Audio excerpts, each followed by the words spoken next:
Hello दोस्तों, नमस्कार।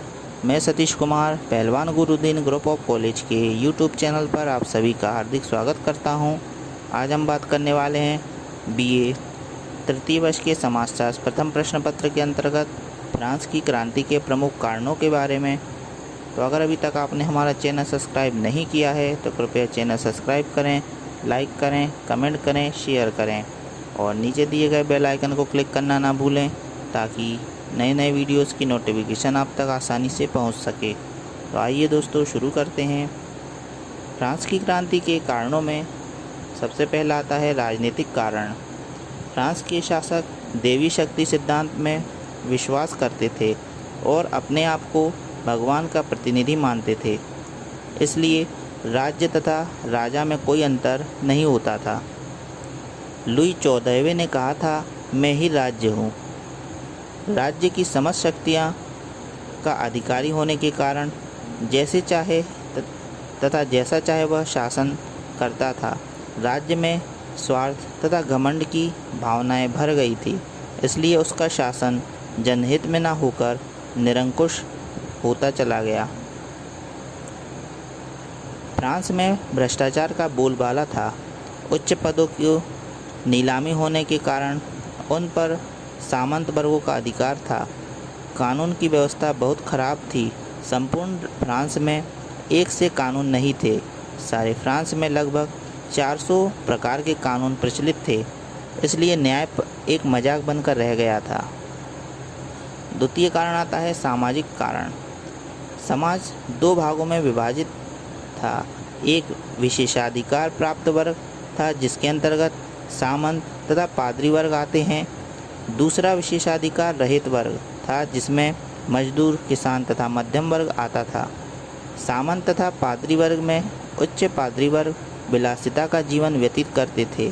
वे सोने चांदी के बर्तनों में खाना खाते थे। इसके विपरीत दूसरा वर्ग करों के बोझ से पिस रहा था। मजदूरों तथा किसानों की दशा अत्यंत दयनीय थी। मजदूरों को बेगार करनी पड़ती थी।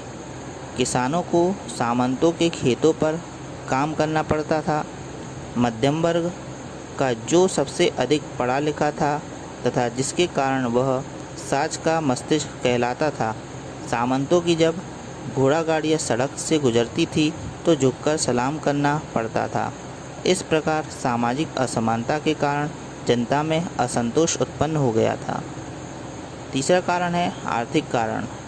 देश की खराब अर्थव्यवस्था भी फ्रांस की क्रांति का एक कारण थी। फ्रांस के शासक निरंकुश थे। वे राज्य का धन अपनी विलासिता, चाटुकारों को धन देने तथा युद्धों में व्यय करने में लगाते थे। बजट नाम की कोई चीज़ नहीं थी। व्यय के अनुसार आय प्राप्त करने का प्रयास किया जाता था, जिसके कारण करों का बोझ विशेषाधिकार रहित वर्ग पर बढ़ता चला गया। फ्रांस पर कर्ज बहुत हो गया था। उसका ब्याज देना भी फ्रांस को मुश्किल था। लुई 16वें ने तुर्कों तथा नेकर को वित्त मंत्री बनाकर देश की आर्थिक दशा सुधारने के प्रयास भी किए थे, परंतु अपनी पत्नी मेरी आंता के कहने पर उसको पद से हटा दिया गया। इसके पश्चात कोलोन तथा ब्रीन वित्त मंत्री बने। उन्होंने भी अंत में एक ऐसा कर लगाने का प्रस्ताव रखा। सामंतों की सभा द्वारा इसको अस्वीकार करने पर राजा को एतात जनरल को बुलाना पड़ा, जिसके परिणाम स्वरूप फ्रांस में क्रांति हुई। अगला कारण है बौद्धिक कारण। वास्तविक क्रांति से पूर्व फ्रांस में बौद्धिक क्रांति हुई। फ्रांस के दार्शनिकों ने देश की भयावह स्थिति को जनता के सम्मुख रखा, जिससे अपने अधिकारों के प्रति उनमें जागृति उत्पन्न हुई। हेस्वियस, हालबेर्ग, दिदरो, क्विसने, मॉन्टेस्क्यू, माल्टेयर तथा रूसो ने अपने विचारों से जनता को प्रभावित किया। क्विसने ने भूमि कर को उचित बताया, परंतु चुंगी कर की आलोचना की, जिससे व्यापारियों में जागृति उत्पन्न हुई। अमेरिका के स्वतंत्रता संग्राम में फ्रांस का भाग लेना। सन 19 1575 में अमेरिका के अंग्रेजी उपनिवेशों ने इंग्लैंड के विरुद्ध विद्रोह कर दिया था। इंग्लैंड तथा फ्रांस की पारस्परिक प्रतिद्वंद्विता के कारण फ्रांस ने अमेरिका का साथ दिया। अंत में अमेरिका स्वतंत्र हो गया और फ्रांस ने इंग्लैंड से बदला ले लिया, परंतु फ्रांस पर इसका अत्यधिक प्रभाव पड़ा। एक और फ्रांस की आर्थिक दशा और ख़राब हो गई तथा दूसरी ओर अमेरिका के स्वतंत्रता संग्राम में भाग लेने वाले सैनिकों के हृदय में स्वतंत्रता की भावना जागृत हो गई।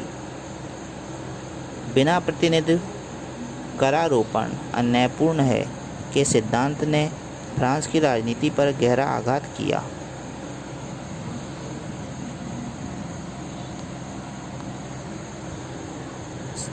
सन 1788-89 ईस्वी में फ्रांस में भीषण अकाल पड़ा, जिसके कारण फ्रांस की जनता हजारों की संख्या में भूखों मरने लगी।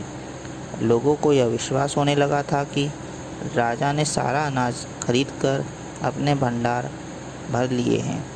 ऐसे समय में हजारों भूखे स्त्री पुरुष तथा बेरोजगार व्यक्तियों की भीड़ पेरिस में एकत्र हुई और वहां से एक विशाल जुलूस के रूप में बाहर मील दूर सरवाय महल की ओर चल दी, जहां राजा तथा उसका परिवार रहता था। तो ये कुछ कारण थे जो फ्रांस की क्रांति के प्रमुख कारणों में माने जाते हैं। आपको यह वीडियो कैसा लगा कृपया कमेंट बॉक्स में अवश्य लिखें। नए वीडियो के साथ मैं आपके समक्ष पुनः उपस्थित होऊंगा। तब तक के लिए नमस्कार, धन्यवाद।